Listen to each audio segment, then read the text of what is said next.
किसान भाइयों, आज हम बात करने वाले हैं एक बहुत ही बेहतरीन सेलेक्टिव हर्बिसाइड के बारे में जिसका नाम है अवकीरा और यह पीआई कंपनी का आता है और यह किसानों के बीच में काफ़ी पॉपुलर है और किसान इस दवा के रिजल्ट से काफ़ी संतुष्ट भी रहते हैं।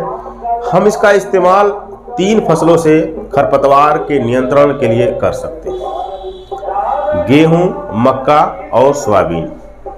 इन तीनों फसलों में हम अवकीरा का इस्तेमाल करके खरपतवार को रोक सकते हैं और इसके इस्तेमाल के बारे में बात करें तो इसे हम प्री इमरजेंस के तहत हम इस्तेमाल कर सकते हैं। 2 तरीके के हर्बिसाइड देखने को मिलते हैं, एक प्री इमरजेंस होता है, एक पोस्ट इमरजेंस होता है। प्री इमरजेंस उस समय यूज किया जाता है कि जब खेत में खरपतवार का जमाव न हुआ हो और जैसे ही हम फसल की बुआई कर लेते हैं और फसल बुआई के 72 घंटे के अंदर यदि हम प्री इमरजेंस वाले सेलेक्टिव हर्बिसाइड का इस्तेमाल कर देते हैं तो खेत में खरपतवार का जमाव नहीं होता है, केवल आपकी फसल का जमाव होता है।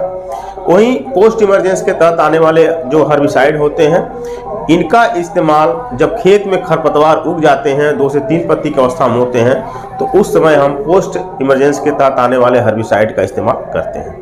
तो अवकीरा एक प्री इमरजेंस के तहत आने वाली हर्बिसाइड है और इसका इस्तेमाल हमें उस समय करना है जब हम फसल की बुआई कर लेते हैं और बुआई करने के बाद 72 घंटे के अंदर हमें अवकीरा का स्प्रे अपने खेत में करना है। और 1 एकड़ में यदि स्प्रे करने की बात करें तो 60 ग्राम इसकी मात्रा लगती है और 2 से लेकर 250 लीटर पानी की जरूरत पड़ती है। तो अवकीरा को क्या करिए कि 200 से लेकर 250 लीटर पानी में अच्छी तरह से घोल लीजिए। उसके बाद आप अपनी फसल में जिसकी आप बुआई की है अच्छी तरह से स्प्रे कर दीजिए और स्प्रे करते समय इस बात की सावधानी जरूर रखें कि दवा पर पैर नहीं पड़ना चाहिए, क्योंकि इसका एक लेयर होता है जो टूटना नहीं चाहिए। यदि लेयर टूट जाएगा तो उतनी अच्छी दवा काम नहीं करेगी जितना आप रिजल्ट की ज़रूरत समझते हैं। तो आपको दवा को काटना नहीं है बल्कि बगल से आपको स्प्रे करते हुए चलना है या आप पीछे की ओर स्प्रे करते हुए चल सकते हैं। तो इस तरह से आप स्प्रे करेंगे और फसल बुआई के 72 घंटे के अंदर ही आपको इसका इस्तेमाल करना है और जैसे ही आप इस्तेमाल कर देंगे तो आपके खेत में खरपतवारों का जमाव नहीं होगा। और यदि किसी कारणवश कोई खरपतवार जम गया आपके खेत में तो जैसे ही आप पहली सिंचाई करेंगे अपनी फसल में तो वैसे ही वह पौधा भी मर करके ख़त्म हो जाएगा। जैसे ही वो पानी के संपर्क में आएगा वैसे ही पौधा मुरझा करके या सूख करके मर जाएगा।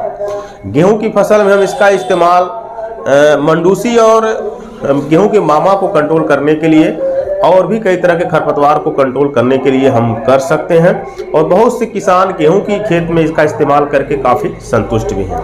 वहीं इसका इस्तेमाल हम मक्के की फसल में भी कर सकते हैं। जैसे ही आप मक्का की बुआई कर लीजिए और बुआई करने के 10 से 12 घंटे बाद अपने मक्के के खेत में इस दवा का स्प्रे कर लीजिए और यदि आप इस दवा का लेयर अपने खेत में बना देंगे तो आपके खेत में खरपतवार का जमाव नहीं होगा।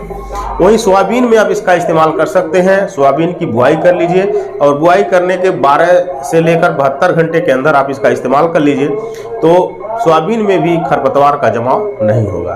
तो आप अवकीरा का इस्तेमाल 3 फसलों में कर सकते हैं, गेहूं, मक्का और सोयाबीन, और 3 फसलों के लिए काफ़ी बेहतरीन है और किसान भी बताते हैं कि इसका रिजल्ट बहुत अच्छा मिलता है। और इसके डोज की बात करें तो 60 ग्राम प्रति एकड़ की दर से आप तीनों फसलों में इसका इस्तेमाल आप कर सकते हैं। तो बहुत बेहतरीन है अवकीरा और आप फसल बुआई के बाद इसका इस्तेमाल करके बहुत अच्छा लाभ ले सकते हैं। तो किसान भाइयों, जानकारी कैसी लगी कमेंट में ज़रूर बताएं। अगले वीडियो में एक नई जानकारी लेकर फिर मिलेंगे, तब तक के लिए धन्यवाद।